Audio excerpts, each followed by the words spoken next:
E avançamos no Bom Dia Portugal com a última fronteira. Miguel, bom dia. Hoje, a partir de Beja. Bem-vindo, Miguel. Bom dia, Jorge. E começamos com colisões galácticas e um estudo que lança algumas dúvidas.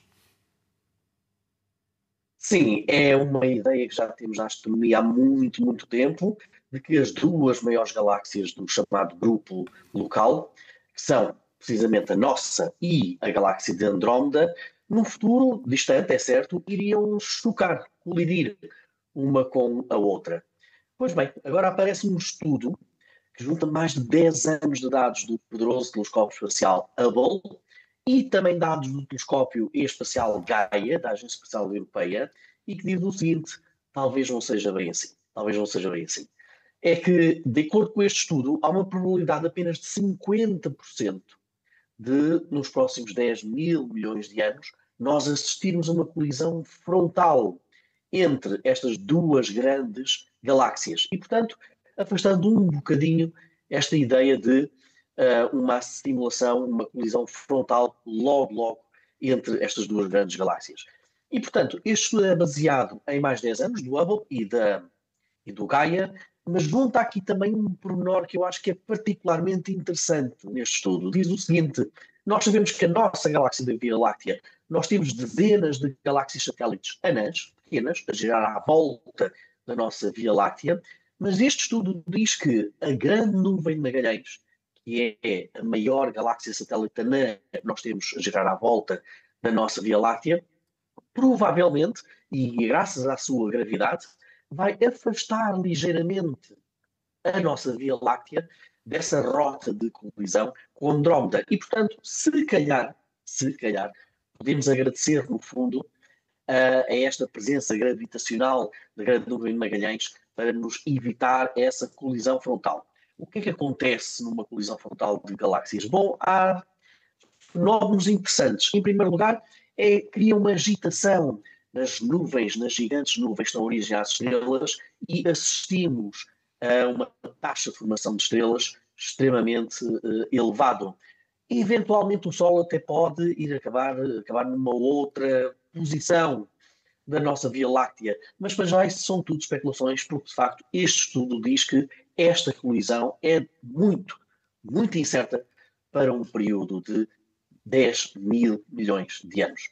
Ora, e se esta colisão é uma colisão incerta, de acordo com estes dados, nós podemos dizer que há colisões de enxames de galáxias, estes sim, já são bem mais certos. E agora, quem trazemos aqui esta história é o telescópio espacial Chandra. O Chandra viu o universo no comprimento de onda do raio-x, a segunda radiação mais energética do universo, leva-nos até um enxame de galáxias, está aproximadamente a 2,8 mil milhões de anos-luz de distância, e o que mostram esta mistura de animações com imagens reais do Chandra é o seguinte: nós estamos a ver enxames de galáxias que já colidiram há mil milhões de anos, já colidiram, entretanto, depois dessa colisão, afastaram-se, e o Chandra agora descobriu, vamos ver nessas imagens, uma espécie de 3 parênteses à volta destes grandes enxames de galáxias, e esses parênteses são provavelmente o resultado das ondas de choque dessa colisão original. Ora, o que os astrónomos fizeram foi medir, no fundo, a distância desses parênteses, dessas ondas de choque, aos enxames galácticos. É uma distância descomunal, muito grande, das maiores distâncias que nós já conseguimos ver, de cerca de 10 milhões de anos-luz de distância. E o que diz a orientação dessas ondas de choque, a orientação destes enxames galácticos, é que eles tiveram então a colisão inicial, afastaram-se, e agora encontram-se novamente numa rota de reaproximação, de nova colisão. Claro que todas estas animações que nós estamos a ver dão-nos uma perspectiva demasiado dinâmica de tudo isto. A verdade é que este tipo de choques ou de galáxias ou de enxame de galáxias duram milhões e milhões e milhões de anos. E retratam, no fundo, aquilo que é talvez dos aspectos mais presentes nas vidas das galáxias, dos enxames de galáxias, que é a gravidade. Trata tudo isso. A gravidade atrai as galáxias, os enxames de galáxias. A tendência será para se assimilarem, para criarem estruturas cada vez maiores. Portanto, por um lado, uma colisão incerta entre a Andrómeda e a Via Láctea. Neste caso, temos enxames de galáxias não só que já colidiram, mas que nós sabemos vão voltar a colidir. Miguel, viajamos agora até Plutão, que foi despromovido a planeta anão, é assim?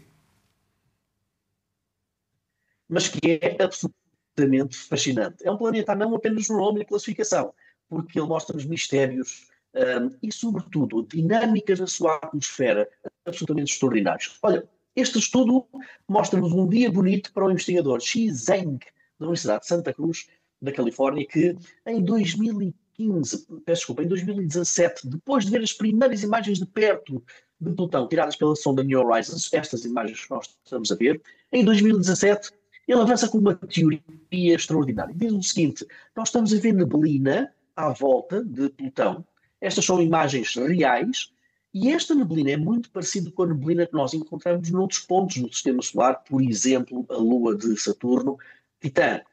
E o que este investigador avançou em 2017 foi que esta neblina é muitíssimo mais importante, fundamental até para o balanço energético de toda a atmosfera de Plutão. Na altura isso era considerado uma ideia maluca. Será possível que neblina, pedaços de neblina, partículas de neblina tenham uma importância energética tão fundamental na atmosfera de um planeta anão? Pois bem, o que este investigador disse em 2017 foi que, bom, esta neblina aquece e arrefece. Esse aquecimento e arrefecimento é o grande balanço energético de toda a atmosfera de Plutão e, mais do que isso, quando aquece, emite no comprimento de onda do infravermelho, na energia de infravermelho.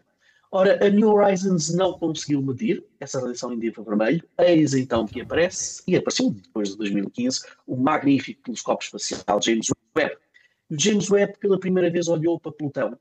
E é verdade, ele detectou a assinatura de infravermelho que este investigador americano disse que é a prova de que a neblina de Plutão consegue reger toda a energia de toda a atmosfera de Plutão. Plutão é muito fascinante, com lagos de azoto, com uma atmosfera rica em nitrogênio, em metano, em hidrocarbonetos, e certamente lá em casa devem estar a perguntar o que é que isto tem de interessante, no fundo, para nós que estamos aqui neste terceiro calhau à volta do Sol. Pois bem, é que a atmosfera do nosso planeta Terra nem sempre foi de oxigênio e de azoto que nós conhecemos, e de óxido de carbono que nós conhecemos hoje. Não, ela nos primeiros tempos foi uma atmosfera que era perfeitamente venenosa para nós, seres humanos, para a vida em geral. Essa atmosfera primordial da Terra provavelmente seria muito parecida com a atmosfera que nós encontramos precisamente em Plutão, que encontramos também em Titã, e, portanto, conhecer a atmosfera de Plutão e esta dinâmica da neblina é, no fundo, também conhecer o que foi a atmosfera primordial do nosso próprio planeta e a evolução que teve depois ao longo dos seguintes milhões e milhares de milhões de anos. Portanto, muitas das vezes conhecer estes planetas ou planetas anões é sempre uma pequena viagem ao tempo para conhecer o nosso próprio planeta. E Miguel, para terminarmos, qual é a imagem da semana? A imagem é de 2016, é curioso, mas foi agora galardoada como sendo o Picture of the Day do passado dia de junho. É Miguel Claro, o mais conhecido astrofotógrafo português. O que nós estamos a ver é o air glow, o brilho do ar. Isto acontece normalmente quando nós temos uma aproximação de uma grande tempestade, é causado por ondulações gravitacionais, não confundir com ondas gravitacionais de Einstein, ondas gravitacionais muito parecidas, por exemplo, quando atiramos uma pedra para um lago e cria aquelas ondas que nós vemos. Numa fotografia de longa exposição, nós conseguimos ver cores diferentes aqui no céu, que corresponde também à excitação dos átomos que nós temos na atmosfera, a várias camadas, excitação essa criada pela luz infravermelha do nosso Sol. E o que nós vemos, por exemplo, é o brilho vermelho de moléculas de oxigênio e hidrogênio a cerca de 87 km de altitude, aliás, ou, por exemplo, o laranja e o verde que nós vemos é de átomos de sódio e átomos de oxigênio um bocadinho mais acima. E esta fotografia foi tirada pelo Miguel Claro e por um seu colega que tentavam subir o monte do Pico numa altura de uma tremenda tempestade. O Miguel depois contou-me que ficaram totalmente ensopados, sapatos não se podiam utilizar mais, e o Miguel tirou esta fotografia na única aberta que teve nessa subida, nessa escalada, e que agora é tão bem recompensada com este portal da NASA. Miguel, muito obrigado por este teu comentário, pela tua rubrica, que voltas na próxima semana. Uma boa semana para ti. Obrigado.